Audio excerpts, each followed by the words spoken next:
Chapter 10, Being an Effective Project Manager.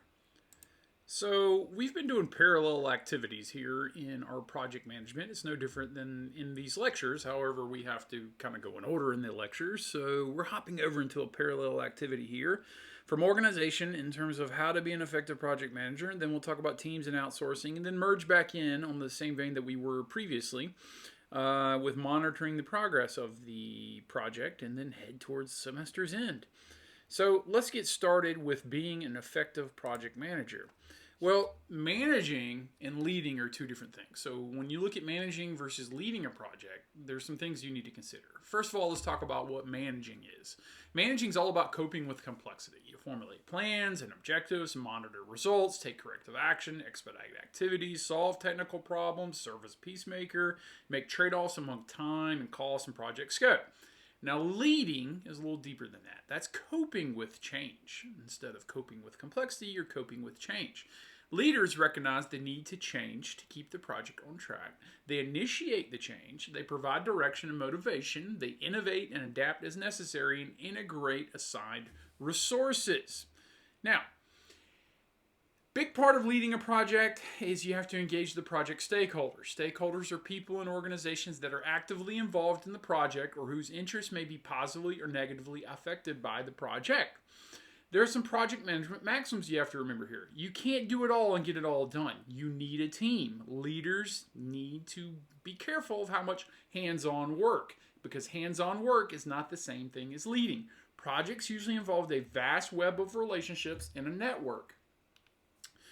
More pressure and more involvement can reduce your effectiveness as a leader. So if you get bogged down in the day-to-day operations, you definitely need to put your hand in the dirt every now and then, but you can't be doing it day after day and then also keeping your eye on the horizon if you're steering the ship. What's important to you is likely isn't as important to someone else. Different groups have different stakes. They have responsibilities, agendas, and priorities in the outcome of a project. Remember, the project manager has a tough job, but it's exciting and rewarding. But the biggest thing you need as a project manager, as a leader, is you need to endeavor to persevere. Now, let's take a look at some of these stakeholders. As you move away from the center of the project here, you start to get to more external factors. There's nothing more external than other organizations, customers, your contractors, your vendors, and your suppliers, and the government. Those aren't even in your organization. But when you get within your organization, you have to deal with managers, project sponsors, functional managers, administrative support, and other project managers who are, say, on competing projects. But you as the project manager have these team members that you have to keep on task. You do this not by managing, but by leading. Now, let's talk about influence. It's an exchange. They're currencies. There's something called the law of reciprocity. One good deed deserves another. Likewise, one bad deed deserves another.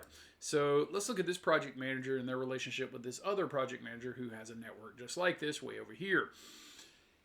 If you help one another, you're going to be more inclined to be helpful. If you hurt one another, you're going to be more inclined to be hurtful. So if this project manager works well with this project manager, they may share resources.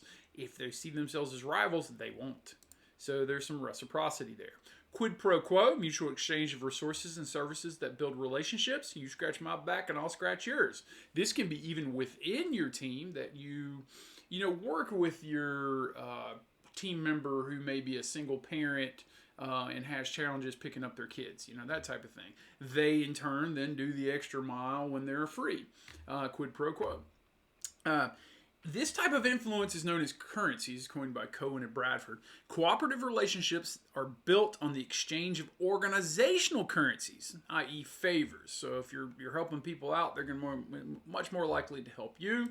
Here are some commonly traded organizational currencies that typically orient either around tasks, positions, inspiration, relationships, or personal related currencies. Examples are, money, okay, praise, okay, promotion, all right, just being a good person, taking care of people, inspiring people to do what's right versus what's easy, friendship, emotional backing and support, spiritual support, and then personal related currencies, things like the ability to improve your skills and abilities which affect your career positively. So you have to build a social network, and I don't mean social media here. Mapping your stakeholder dependencies will help you build relationships that are incredibly important to success in project management. Two things you have to keep in mind here is what are the project team's perspective versus the stakeholders' perspective. So let's say the internal of the team and or customers. So project team's perspective, the good questions to ask are whose cooperation will we need? Whose agreement or approval will we need?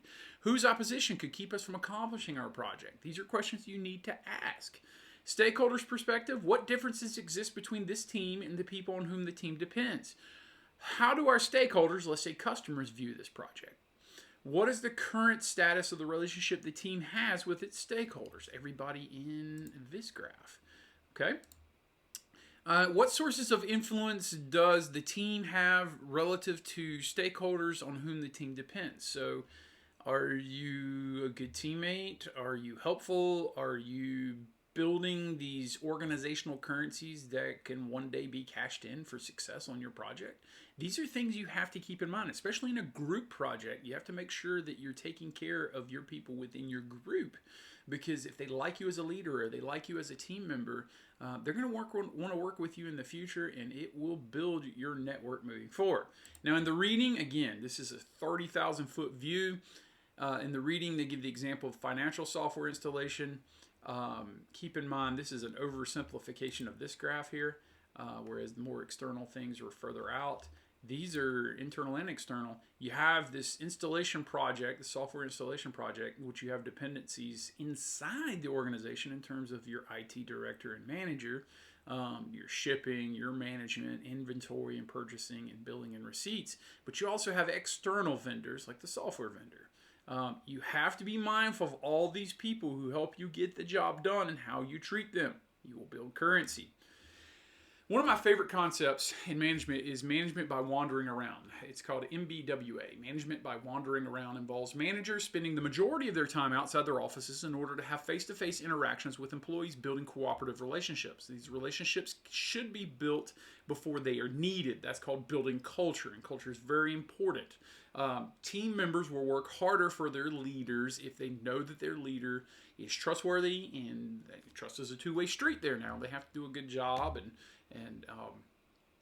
make sure they're maintaining their relationships too. But you can inspire people by, wandering around and getting to know them. You can understand their motivations. You can understand their challenges and how you can help them do their jobs better, but also be more satisfied when they do their jobs. People love working for managers like that. So keep in mind too, if you're the captain of that ship, you have to have your eyes on the horizon, but you should know every aspect of that ship and how it works. You just don't need to do every aspect of that ship and how it works, but you do need to have your people trust in you. And one way to do that is to build culture by wandering around. Some characteristics of an effective project manager is to initiate contact with key stakeholders, to keep abreast of developments, to anticipate potential problems, just plain scenarios, throughout your mind. Think about what could happen. Provide encouragement, reinforce objectives and vision of the project, and intervene to resolve conflicts and prevent stalemates from occurring. You really don't want people to dig in and ruin your culture. Now, you're going to have to consider some ethics while doing project management. An ethical dilemma, situations where it is difficult to determine whether conduct is right or wrong. Things like padding costs and time estimations. There is some margin you want to build in, but are you building in so much cost and time that you're really taking advantage of the company you're working for? Exaggerating payoffs for project proposals. You'll never do that. You better not do it in your final proposal. Falsely assuring customers that everything is on track. That's called lying. Being pressured to alter status reports. That's definitely unethical. Falsifying cost accounts. Now we're starting to talk illegal. Compromising safety standards to accelerate progress. Again, illegal. And approving shoddy work, which the market will turn around and punish you for. Quality over quantity every time.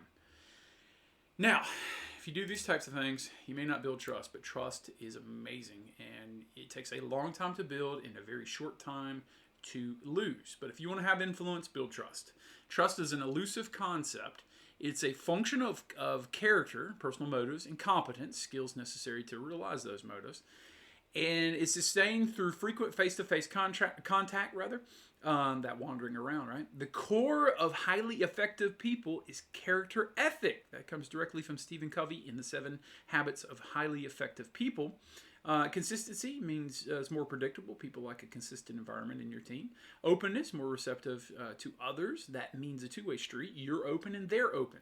A sense of purpose, which is what is best for the organization and the project. Sometimes those two things clash, and we'll talk about contradictions here in a second. But you have to make sure you have your finger on the pulse of your team, your project, and your corporation. So, what are some qualities of an effective project manager? They have effective communication skills. They have a systematic way of thinking. They have personal integrity, i.e. trust. They're proactive. They have high emotional intelligence, not too high, not too low. You can put them in a stressful situation and they keep their cool, even though, we all see a duck on a pond looking real smooth, but underneath the water, those little feet are moving. High emotional intelligence makes sure you don't, snap back or, get too high, get too low.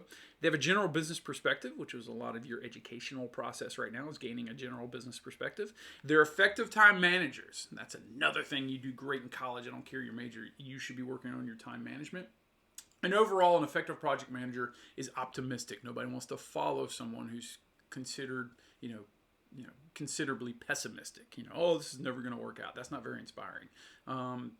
Hey, we had this tough break, but I know we're still going to make our way through it. That's a more optimistic statement. Now, there's some contradictions within project management. You're asked to innovate, yet maintain stability. Those are two very different things. You're asked to see the big picture while getting your hands dirty. Not so dirty that you can't see the horizon, but you do have to see the big picture as a leader. You have to encourage individuals, yet stress them. Give them things to do that's going to cause them stress, yet be encouraging, optimistic. Be hands-off / hands-on. There are certain things you need to get done, but you don't all have to do it yourself. So you've got to lead. You can't lead if your hands are in the dirt. Be flexible but firm. Work with people as best you can. That's why it's so important to get to know them, but demand that they do their tasks in a timely manner. Manage the team versus the organizational loyalties. When you form a team within a team, your human nature just says you're probably going to start building loyalties for the team inside the team versus the overall team. You have to keep that perspective as a project manager and leader. Again, 30,000-foot view of Chapter 10, being an effective project manager. You're still expected to do the reading, both for the reflection paper and for your project. But this was a very quick overview. I will catch you in the next chapter. Thank you.